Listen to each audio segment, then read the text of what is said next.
म fees curry बनाउँदैछु है। माछा तारेर रेडी भइसकेको छ है। अनि माछाको लागि ग्रेभी तयारी हुँदैछ है। यो चाहिँ सर्स्यौ हो, पानीमा भिजाएर मजाले यसलाई भुट्नुपर्छ। ओके गाइज, अघि मैले सर्स्यौ भुट्यो भनेको थिएँ नि, यतिको गरेर भुट्नुपर्छ है। यो चाहिँ यसलाई डढ्न दिनु हुँदैन, यसलाई चलाइराख्नुपर्छ है। चलाउन चाहिँ झ्याउ मान्नुहुन्न। यतिको पुवा जस्तो भएपछि अब चाहिँ यो रेडी भइसक्यो है गाइज।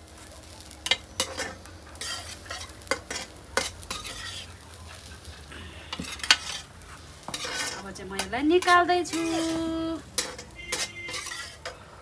रेडी भएर मैले चाहिँ यो चाहिँ खन्याउँदैछु। कालो भाँडाभित्र लगेर कालो हुन्छ। आगोमा पकाएपछि यति मिठो हुन्छ, यति मिठो हुन्छ। ल हजुरहरूलाई को कोलाई फिस करी मनपर्छ कमेन्टमा भनिहाल्नु होला है त।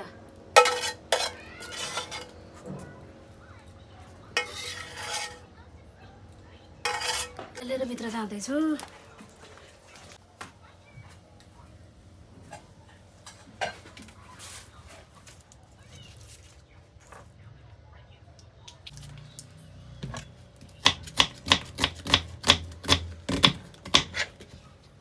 काटेर सकिन आँट्यो गाइज। अब म चाहिँ तराई स्टाइलको मछली करी बनाउन जाँदैछु। हजुरहरूलाई को कोलाई मनपर्छ कमेन्ट गर्नु होला है त। तराई स्टाइल चाहिँ म प्याज राख्दैछु है गाइज। यसलाई चाहिँ हल्का रातो हुने बेलासम्म भुट्नुपर्छ। मैले चाहिँ यो ग्रेभी बनाउने तयारी गरिसकेँ। अन्तिमसम्म हेरेर साथ दिनु होला, सपोर्ट गर्नु होला मलाई है। यसलाई चाहिँ रातो हुनेसम्म भुट्नुपर्छ। अनि त्यसपछि यसमा टमाटर आउँछ। यसलाई चाहिँ बिस्तारै चलाउँदै गर्नुपर्छ। डढ्न आँट्यो भने ग्यास कम गर्न सक्नुहुन्छ हजुरहरूले है। रातो हुने बेलासम्म भुट्नुपर्छ। टाँसिनु दिनु हुँदैन, डढ्न दिनु हुँदैन।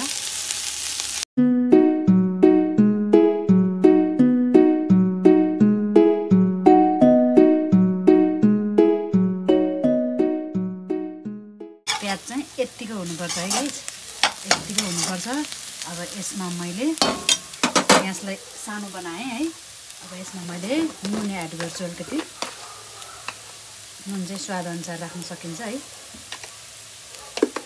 नुन एड गरेँ मैले।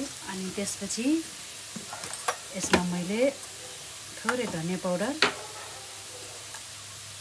सानो चम्चासम्मसँग थोरै धनियाँ पाउडर, त्यसपछि जिरा पाउडर, त्यसपछि बेसार, अनि यो चाहिँ रातो खुर्सानी थोरै राखेँ। अनि यसलाई राम्रोसँग मिक्स गर्नुपर्छ। राम्रोसँग मिक्स गरेर अब यसमा मैले एकदम मेरो सिक्रेट मसला एड गर्दैछु। पर्नुहोस् है, यसमा मैले यो के हो भन्नुहोस् त। यो यसमा चाहिँ मैले के हालेको छु भने अदुवा लसुनको पेस्ट, अनि चिल्लीको पेस्ट, अनि टमाटरको पेस्ट मिक्स गरेर यो फिस करीको लागि रेडी बनाएको मैले यो सबै हाल्नु पर्दैन। आफूलाई जति इच्छा लाग्छ, मलाई चाहिँ अलिक धेरै मनपर्छ यसको। पेस्ट एड गरिसके पछाडि मैले यसलाई राम्रो यसमा हामीले चप गरेको टमाटर एड गरिदिने है। मैले चप गरी राखिसकेको छु। यसमा अब टमाटर चप गरेको एड गरिदिने। अब यसलाई राम्रोसँग चलाउने।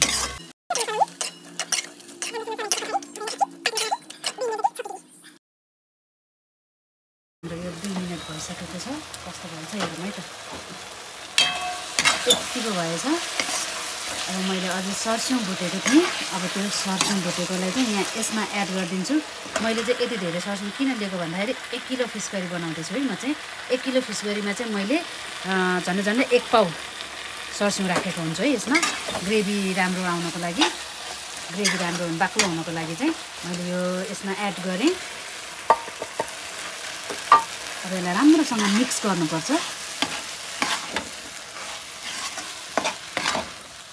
राम्रोसँग मिक्स गरेर यसलाई एकछिन चलाउनुपर्छ।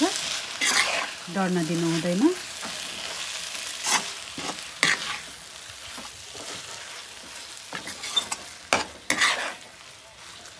यसरी मजाले चलाइसके पछाडि सबै मिक्स यसरी मिक्स भइसकेपछि चाहिँ एकछिनसम्म चलाइराख्नुपर्छ। अनि यसलाई फेरि 2 मिनेट जति हामी छोपेर राख्नेछौँ। 2 मिनेट भइसकेको छ। यतिको भइसकेको छ है। यो चाहिँ राम्रोसँग मिक्स भएर राम्रोसँग मसला पाकिसकेको छ। हाम्रो फिस करीको लागि हाम्रो मसला रेडी भइसकेको छ है। अनि म चाहिँ यसमा अब सुरुमा थोरै थोरै तातो पानी है, यो चाहिँ हट वाटर हालेर थोरै थोरै यसरी बिस्तारै मसलामा यो पानी हाल्दा चाहिँ मैले ग्यासको चाहिँ ठुलो बनाएँ, अहिलेसम्म सानो थियो। यसलाई बिस्तारै चलाएर ग्रेभीको लागि हामी तयार गर्छौँ। थोरै थोरै पानी हाल्दै चलाउँदै थोरै थोरै पानी हाल्दै चलाउँदै गर्नुपर्छ।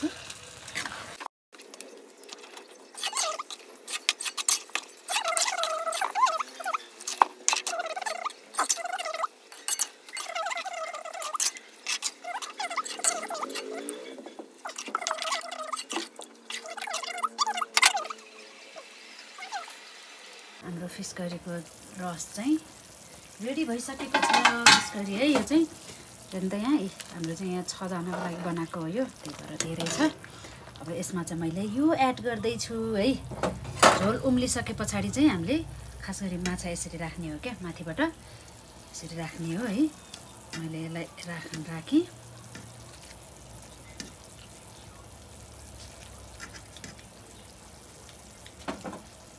माछा राखिसकेँ। अब माछा हाम्रो चाहिँ यो फिस करी रेडी भइसक्यो। अब यो खानालाई रेडी भइसक्यो। हेरिदिनु भएकोमा धेरै धेरै धन्यवाद। Thank you for watching. Bye by.